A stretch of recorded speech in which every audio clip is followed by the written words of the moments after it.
No, we have economic liberty, but we have to tell you what you do with your life.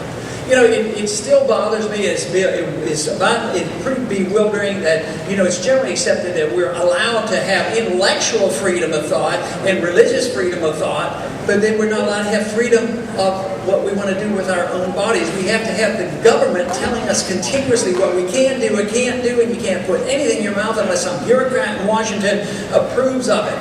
Where is it, and why is it that we can't take the position that we as individuals take responsibility for ourselves and our government just needs to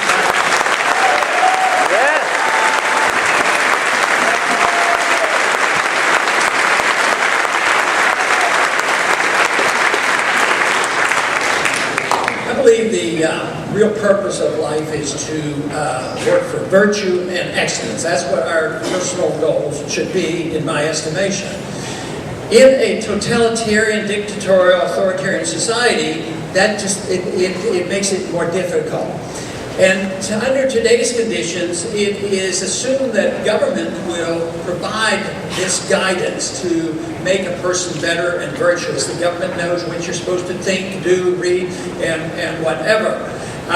But in many ways, the individual must make these decisions. Once the government, even with good intentions, which sometimes are very, very dangerous, they have these good intentions of making you a better person or making the economy fair. Always beware of those people who want a fair economy, because that means they want to redistribute wealth and take care of these special interests.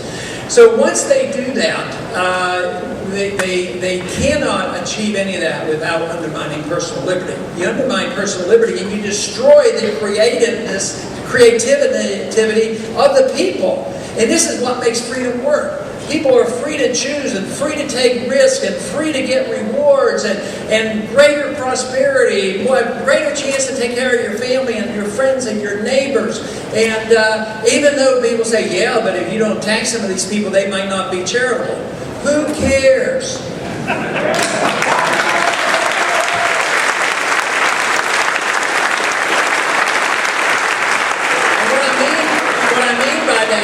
Is I care personally, but I'm not going to impose my wishes on others. There will be more charity and more compassion and more prosperity and be better distributed. It does work. It will not be perfect, but one thing that we do know is the system we have today is failing.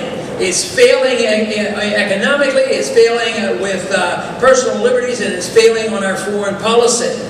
So they can't argue any longer and say, oh, we're creating great prosperity, we take care of the people. Yeah, they're taking care of the people. Right now, the real unemployment rate is closer to 20%. Inflation is much higher than they say. The future is not going to all of a sudden turn around and there's going to be great prosperity. Everybody getting ready to graduate from college is going to have a great job. No, it's not going to be automatic. But it could be if we just have enough faith and confidence that freedom works. Freedom really does. Liberty works. Its whole concept is the solution to our problems, because we don't have emphasis in Washington. There's no emphasis about promoting liberty. It's always undermining liberty. And as they do that, they undermine our prosperity and create wars. I hear too often people saying in Washington, members of Congress said, well, it looks like it might have to take another war to get us out of this recession.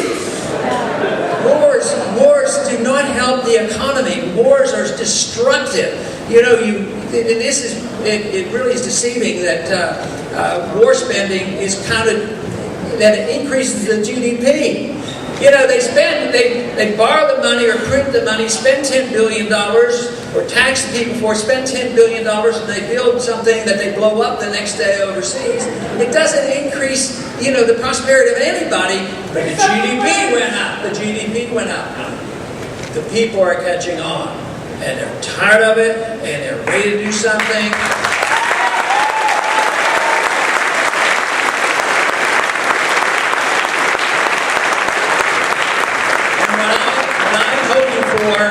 He said, you send me some help to Washington. Send some more people over there.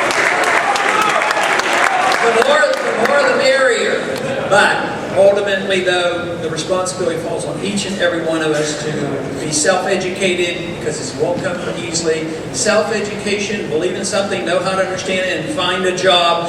You find a job to take care of yourself and your family, but you also have to have the job in this defense of our country, in defense of liberty. Now, I am convinced, in my own mind, this is my general analysis, is that people like you who are interested will come out and stand for an hour or so and listen, and then all of a sudden, you have a lot more responsibility than those who are someplace off and they're looking at TV or a sporting event, but they always exist.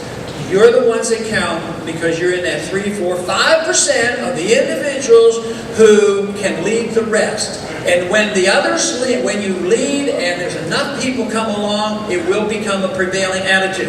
When it becomes a prevailing attitude that liberty is great, America can be great, we can have prosperity and peace. When that becomes prevailing, Washington will change. So let's all get to work and fight for our country. Thank you.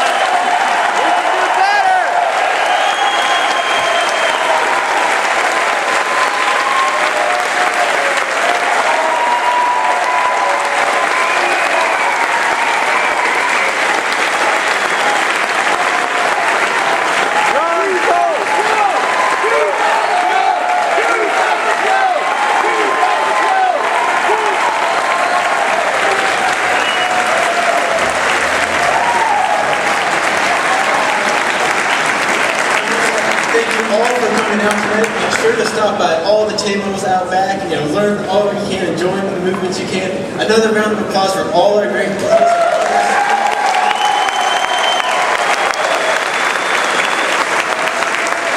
And lastly, this party is going to continue at Eddie George's Bar and Grill. If you want to stay out all night with us, you're more than welcome to. Thank you all.